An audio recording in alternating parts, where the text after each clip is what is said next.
आज तो आलू के पराठे बहुत अच्छे बने हैं। हाँ प्रीति बहू सच में खाना बहुत अच्छा बनाती है। जब से प्रीति बहू आई है तब से खाने में तो मजा ही आ जाता है। हाँ, इसीलिए तो मैं आप सबके लिए शाम को एक स्पेशल डिश बनाने वाली हूँ। ठीक है, इंतजार रहेगा मैडम। सब नाश्ता कर रहे थे। नाश्ता करने के बाद सब अपने अपने काम पर चले जाते हैं। शाम को शांति दुकान से कुछ सामान लेकर आती है और सोफे पर बैठ जाती है। वो प्रीति को सामान देते हुए कहती है, देख बहू, मैं तेरे लिए कितनी अच्छी साड़ी लेकर आई हूँ। जी मम्मी जी, दिखाइए। शांति बैग से साड़ी निकालकर प्रीति को दिखा रही थी। देख बेटा, साड़ी का कपड़ा कितना अच्छा है और कितना मुलायम भी है। बहुत ही अच्छी क्वालिटी की साड़ी है। ये रामलाल ना बहुत अच्छी साड़ी देता है। इसके यहाँ कपड़ा बहुत अच्छा मिलता है। हाँ मम्मी जी, साड़ी तो बहुत अच्छी है। लेकिन मम्मी जी, ये तो कुछ भी नहीं है। हमारे वहां पर एक दुकान है जो कि सबसे बड़ी है। अरे आप उस दुकान पर देखेंगे ना तो वहां पर कितने अलग अलग तरह के, कितने अच्छी तरह के कपड़े मिलेंगे। हाँ, बस देखकर हैरान रह जाएंगी। आप कहेंगे, अरे इसने तो सारी दुकानों को फेल कर दिया। सच में? हाँ मम्मी जी, बिल्कुल सच में। हमारे घर से थोड़ी दूरी पर ही है। हमने तो सारा कपड़ा वहीं से खरीदा था। इतने ब्रांडेड कपड़े और इतने सस्ते में मिल जाते कि बस पूछो मत। वो दुकान पिछले 20 सालों से वहां पर है। नहीं, मैंने गलत कहा। 20 से भी ज्यादा साल हो गए शायद उसको। तो उस दुकान में जो अंकल काम करते हैं ना, हम बचपन से उन्हें देख रहे हैं। बहुत अच्छे हैं। मुझे तो बहुत अच्छे से जानते हैं। मुझे देखने के बाद ना डिस्काउंट भी दे देते हैं। अच्छा, फिर तो अच्छी बात है। कभी मौका मिला तो हम जाएंगे वहां। कभी क्या मम्मी जी, आप कहो तो आज ही चलते। आपको सच में वहां पर मजा आ जाएगा। मैंने तो बचपन से लेकर बड़े होने तक सिर्फ वहीं पर शॉपिंग की है। उसके अलावा कहीं पर भी जाना गलत होता है। अब जब घर के पास ही इतनी अच्छी दुकान है तो कहीं और जाना क्यों है भाई। हाँ बेटा, बिल्कुल सही कह रही हो तुम। अच्छा चलो, बहुत हो गई कपड़ों की बातें। अभी तुम। शांति आगे कुछ बोलने वाली थी, लेकिन प्रीति उसकी बात को बीच में काटते हुए कहती है, अरे मम्मी जी, इतनी जल्दी कहाँ बात खत्म हो गई। अभी तो आगे सुननी है। आपको पता है, मेरी बुआ जी जो कि बहुत ही नखरे वाली है, उन्हें ना कहीं का भी कपड़ा पसंद नहीं आता। लेकिन जब भी वो हमारे यहाँ आती है तो उस दुकान पर जरूर जाती है। आपको पता है, मेरी बुआ को मनाना बिल्कुल भी आसान काम नहीं है। उन्हें कहीं के भी कपड़े पसंद नहीं आते, इसलिए हम तो सिर्फ वहीं से कपड़े खरीदते हैं। प्रीति तो दुकान को लेकर जो शुरू हो गई थी, चुप होने का नाम ही नहीं ले रही थी। सिर्फ एक दुकान के ऊपर इतना लेक्चर सुनने के बाद शांति परेशान हो गई और मन में सोचने लगी, ये भगवान, इसका तो माय का पुराण शुरू हो गया। पता नहीं कब खत्म होगा। कितनी देर से इसका रेडियो बंद करवाने की कोशिश कर रही हूँ, लेकिन बंद ही नहीं हो रहा। लगता है इससे उस दुकान से कुछ ज्यादा ही प्यार है। आखिर में जब फाइनली रमेश घर के अंदर आता है तो वो कहता है, बेटा जरा जल्दी से एक कप गर्मा गर्म चाय पिला दो। आज बहुत थक गया हूँ, सर में भी बहुत दर्द हो रहा है। जी पापा जी, मैं बस अभी आपके लिए चाय बनाकर लाती हूँ। तब जाकर कहीं प्रीति की बात खत्म होती है और वो रसोई में जाकर चाय बनाती है। उसके जाते ही शांति एक लंबी गहरी सांस लेती है। शुक्र है आप सही समय पर आ गए। क्यों, क्या हुआ? अरे कुछ नहीं, बस ऐसे ही। मेरा भी चाय पीने का मन कर रहा था। मैंने सोचा मेरे अकेले की चाय क्यों बनाएगी बहू। आपने कहा तो अब दोनों साथ में पी लेंगे। उसके बाद दोनों साथ में चाय पीते हैं। शांति को लगा था ये सिर्फ इतना ही है, लेकिन नहीं, उन्हें तो अभी हर रोज सरप्राइज पर सरप्राइज मिलने बाकी थे। कुछ दिन बाद जब यश का प्रमोशन हो जाता है तो वो बहुत ही खुशी से घर में मिठाई लेकर आता है। लीजिए साहब, जल्दी से अपना मुंह मीठा कीजिए। अरे क्या बात है, आज तो मिठाई का डब्बा लेकर आया है। बहुत खुश नजर आ रहा है। क्या हुआ बेटा? अरे मम्मी, इतनी खुशी की बात जो है, आपको पता है, मैं इतने समय से प्रमोशन एक्सपेक्ट कर रहा था और आखिरकार मेरा प्रमोशन हो गया। अब तो मजे ही मजे है। क्या कहा, तुम्हारा प्रमोशन हो गया? ये तो बहुत अच्छी बात है मेरे भाई। तुम सच में बहुत ही हार्ड वर्किंग और मेहनती हो, तो इतना तो बनता ही है। बिल्कुल। लीजिए भैया भाभी, आप दोनों भी मिठाई खाइए। सब आराम से सोफे पर बैठे थे और यश की चुप होते ही प्रीति कहती है, अरे आपका प्रमोशन तो कुछ भी नहीं है। मैं आपको अपने भाई के प्रमोशन के बारे में बताती हूँ। पता है, मेरे भाई की कंपनी में कितना कुछ चलता रहता है। मेरे भाई से इतना काम करवाते थे, बस पूछो मत। लेकिन मेरे भाई ने कभी हार नहीं मानी। बहुत मेहनत करता था, डबल शिफ्ट में काम करता था। सबको दिखता था कि वो सबसे ज्यादा मेहनत कर रहा है। अच्छा, तो उसकी मेहनत रंग लाई और उसे प्रमोशन मिल गया? अरे अभी कहाँ, अभी तो आगे बहुत कुछ होना बाकी है। अब बीच में ना बात मत काटिए मेरी, शांति से सुनिए मेरी बात। ओह अच्छा, बोलो बोलो। हाँ, तो मैं कह रही थी, सबको पता था मेरा भाई सबसे ज्यादा मेहनत करता है, लेकिन कंपनी वालों की तो आंखों पर पट्टी लगी होती है। इतनी आसानी से वो कहाँ किसी को प्रमोशन देते हैं। वहां पर भी तो पॉलिटिक्स चलती है। मेरे भाई की कंपनी में तो कुछ ज्यादा ही पॉलिटिक्स थी। अब सब चिढ़ते थे मेरे भाई से, जलन में सोचते थे मेरा भाई काम से निकल जाए। लोगों ने बहुत कोशिश की रास्ते में कांटे फैलाने की, लेकिन कहते हैं ना, मेहनत हमेशा रंग लाती है और हमेशा हमें मेहनत करनी चाहिए, कभी भी हमें मुश्किलों से हार नहीं माननी चाहिए। इस तरह प्रीति आगे बस कंटिन्यू करती रहती है, जिसे सुनकर सब बोर होने लगे थे और शांति धीरे से रोहन और यश को कहती है, मेरा तो आज दूसरी बार है, फिर से इसका मायका पुराण शुरू हो गया। मम्मी आपको क्या लगता है कब तक खत्म हो जाएगा? जरा बीच में बोल कर देखते हैं। अच्छा भाभी, अरे अब फिर से बीच में बोले, मैंने कहा ना बीच में मत बोलो, आगे सुनो। हाँ, अभी तो बहुत कुछ बाकी है। तो फिर मेरा भाई तो हीरा है, हीरा। अगर कंपनी सूरज की रोशनी में भी ऐसा एम्प्लॉय ढूंढने निकलती ना तो उन्हें कहीं नहीं मिलता। सब बहुत परेशान हो गए थे। रोहन परेशान होकर कहता है, अरे मेरी माँ, अब तो बता दो आखिर प्रमोशन कब जाकर हुआ तुम्हारे भाई का? अरे उसके बाद मेरे भाई को चेक करने के लिए बहुत टेस्ट किए गए, लेकिन मेरे भाई ने हर टेस्ट को पास कर लिया। अब मैं आपको बताती हूँ किस तरह के टेस्ट हुए थे।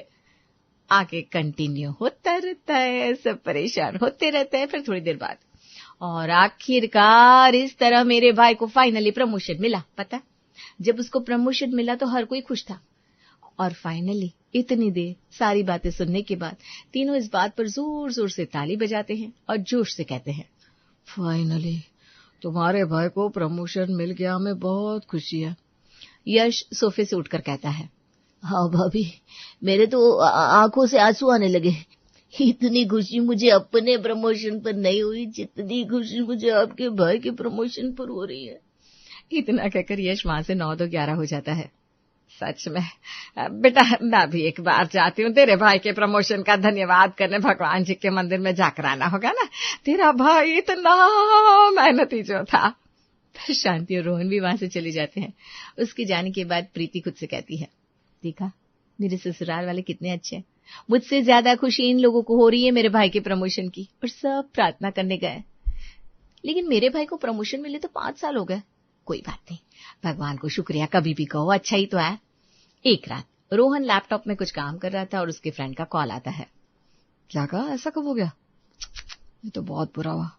कोई बात नहीं भाई, तुम्हें इस तरह उदास होने की जरूरत नहीं है, भगवान पर भरोसा रखो, सब ठीक हो जाएगा। मैं कह रहा हूँ चिंता मत करो, और इतनी सी बात पर नींद की गोली खाने की जरूरत नहीं है। इतना कहकर रोहन कॉल कट कर देता है। क्या हुआ, किसका फोन था और आप किसके बारे में बात कर रहे थे? अरे वो मेरा दोस्त है ना बेचारा, उसने बिजनेस शुरू किया था तो उसमें लॉस हो गया। तो वो कह रहा था कि उसे काफी ज्यादा एंग्जाइटी रहती है और इस वजह से वो नींद की गोली खाकर सोता है। लेकिन हमें ना इन सब चीजों का इतना आदी नहीं होना चाहिए। आपको पता है क्या हुआ था? मेरे मायके में मेरे घर के पास एक सहेली थी, उसके साथ भी ऐसा ही हुआ था। बेचारी बड़ी परेशान रहती थी। उसके बॉयफ्रेंड से शादी नहीं हो रही थी। पहले तो घर वाले नहीं मान रहे थे और फिर बड़ी मुश्किल से जब घर वाले मान गए तो बॉयफ्रेंड ने धोखा दे दिया। बेचारी को नींद की गोली खाने की बहुत बुरी आदत लग गई थी। अच्छा, फिर क्या हुआ? बस रोहन को पता नहीं था कि ये सवाल पूछकर कितना बुरा फंसने वाला था वो। अरे फिर क्या, फिर तो पूछो ही मत। उसको नींद की गोली खाने की इतनी गंदी आदत हो गई कि उसके बिना उसको नींद ही नहीं आती थी। बेचारी का शरीर कमजोर होता जा रहा था। वो कुछ खाती पीती नहीं थी। उसके घर वालों को बड़ी चिंता सता रही थी। उन्होंने मुझसे और उसकी बाकी सहेलियों से भी मदद मांगने की कोशिश की। हमने उसे बहुत समझाया लेकिन वो मानने को तैयार ही नहीं थी। इस तरह प्रीति का मायका पुराण शुरू हो जाता है। और वहीं दूसरी तरफ बहुत देर तक भी जब प्रीति चुप नहीं होती तो रोहन को नींद आने लगती है और वो वहीं बैठे बैठे सो जाता है। लेकिन तब प्रीति से हाथ लगाकर उठाती है। अरे अब सो रहा है क्या? अभी आगे तो सुनो क्या हुआ था। उसके बाद रोहन की पूरी रात यूं ही काली हो जाती है और उसकी नींद भी पूरी नहीं होती। अगले दिन सुबह जब वो सबके साथ नाश्ता कर रहा था तब उसकी हालत देखकर शांति कहती है, अरे बेटा क्या हुआ, तेरा मुंह इतना मुरझाया हुआ क्यों है? रात को सोया नहीं था क्या? सोता कैसे हुआ, पूरी रात कान में एक मच्छर बोल रहा था तो उसने सोने ही नहीं दिया। अरे तो कुछ लगा कर सो जाता ना। अरे मम्मी, उस मच्छर का ऐसी कोई इलाज नहीं है। क्यों भला, ऐसा कौन सा खतरनाक मच्छर आ गया? बस मम्मी क्या बताऊं, कैसा ही मच्छर था। तभी वहां पर प्रीति सबका नाश्ता लेकर आती है। क्या बात है, कौन से मच्छर की बात चल रही है? कुछ नहीं बेटा, बस रोहन को ना पूरी रात मच्छर ने सोने नहीं दिया। लगता है दवाई लगानी होगी, आजकल मच्छर बहुत ज्यादा हो रहा है। अरे मम्मी जी, यहाँ का तो छोड़ो, हमारे मायके में तो इतने बड़े बड़े मच्छर होते हैं, एकदम मोटे हाथी जैसे, तंदुरुस्त। बेटा कुछ ज्यादा ही मोटे मच्छर नहीं हो गए? हाँ बहुत ज्यादा। फिर उन मच्छर का क्या करते थे बेटा? हाँ, तो पापा जी पता है, उन मच्छर की वजह से हमें पूरी रात नींद नहीं आती थी। हम तो बहुत ज्यादा परेशान हो जाते थे। हमने हर तरह की चीज अपना कर देख ली थी, लेकिन कोई फायदा नहीं होता। हमारे मायके में तो हर कोई मच्छरदानी लगाकर सोता है, और कुछ घर में हो ना हो, वहां पर मच्छरदानी जरूर मिलेगी। फिर से प्रीति की बातें शुरू। अरे पूरी रात तो इसका माई का पुराण सुना है मैंने, अब फिर से शुरू हो गया। बाप रे, मेरे अंदर बिल्कुल हिम्मत नहीं है। अरे आपने इसे शुरू क्यों कर दिया?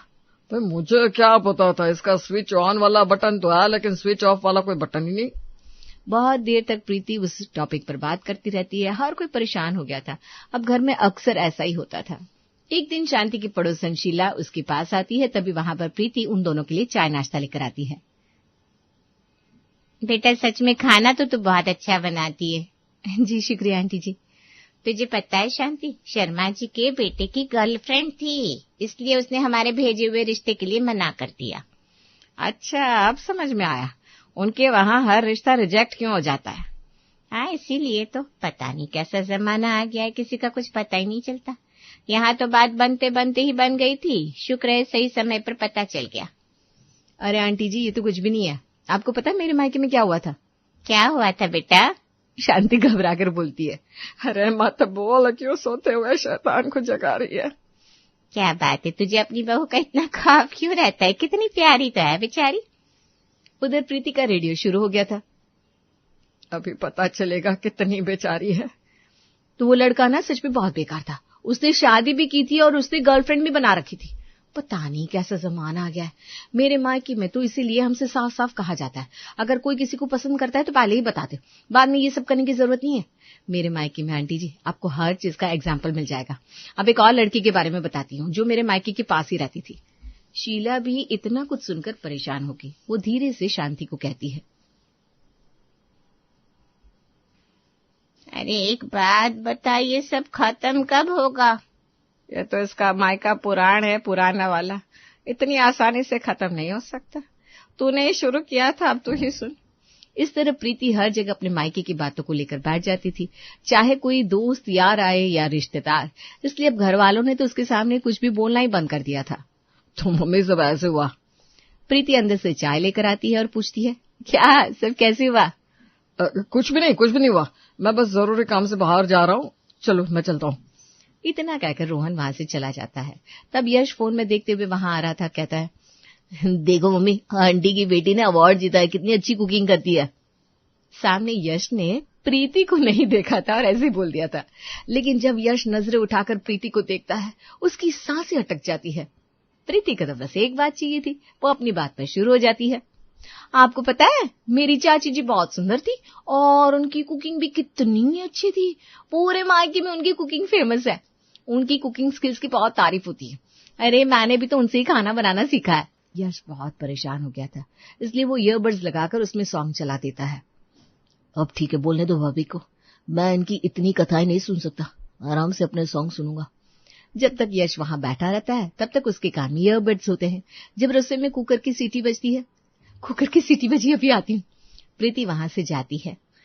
अब तो मेरे कानों में भी सीटी बज गई। तेरा सही है, तूने कुछ सुनाई नहीं। मेरे कानों में दर्द हो गया, मैं तो चली यहाँ से। तो मैं भला किसका इंतजार कर रहा हूँ, मैं भी चला यहाँ से। दोनों वहां से गायब हो जाते हैं। जब प्रीति आती है, अरे अचानक कहाँ गायब हो गए? आजकल ना कहीं भी गायब हो जाते हैं।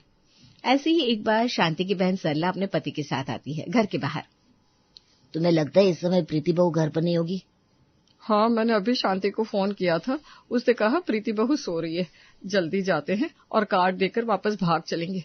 पिछली बार की तरह हमें उसका 5 घंटे का मायका पुराण नहीं सुनना भाई।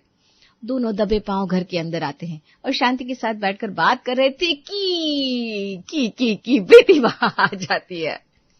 अरे मौसा जी आप कब आए? आप दोनों को मेरा प्रणाम। प्रीति को वहां देखकर दोनों की सांस अटक जाती है। बस बेटा, हम यहाँ कार्ड देने आए थे, हमें और घर में भी कार्ड देना है, हम चलते हैं। अरे मौसा जी, इतनी भी क्या जल्दी है?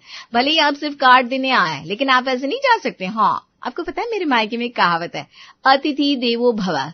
मैं आप दोनों को ऐसे नहीं जाने दूंगी। मेरे मायके में भी एक बार ऐसे ही एक मेहमान आए थे, बिना कार्ड दिए जा रहे थे, लेकिन हमने ऐसा नहीं होने दिया। प्रीति फिर से शुरू हो जाती है। वहीं दूसरी तरफ सरला और महेंद्र के पसीने छूट रहे थे। बहन बचाओ मुझे, अरे मैं खुद आज तक बच सकी हूँ जो तुझे बचाऊंगी। तभी प्रीति का फोन बजता है। वो पीछे अलमारी से फोन उठाने जाती है कि मिल गया मौका, जल्दी भागो। तुरंत सरला और उसका पति महेंद्र वहां से 9-2-11 हो जाते हैं। प्रीति जब अपना फोन लेकर आती है, बस कंपनी का कॉल था। है मौसी जी कहाँ गए मम्मी जी? हाँ, उन दोनों का कुछ जरूरी काम था ना बेटा, इसलिए चले गए। ओफो, मैं उन दोनों को कितनी अच्छी और प्यारी बातें बता रही थी, बिना सुने ही चले गए। आपको पता है? नहीं बेटा, इससे पहले कि तू शुरू हो मुझे कुछ नहीं पता, ना ही मुझे कुछ जानना है, मैं जाती हूँ। इतना कहकर शांति भी वहां से चली जाती है। अब अगली बार जब भी कोई किसी के बारे में बात करता और प्रीति को आते हुए देखता तो क्या करता? एक दिन सब सोफे पर बैठकर कुछ बात कर रहे थे, तब सब शांत हो जाओ, प्रीति आ रही है। क्या बात चल रही है? कुछ भी तो नहीं भाभी, बस मुझे तो काम से जाना है, चलता हूँ। यश वहां से चला जाता है। सब अपने फोन में लग जाते हैं। तब प्रीति भी अपना फोन यूज करने लगती है। बच गए।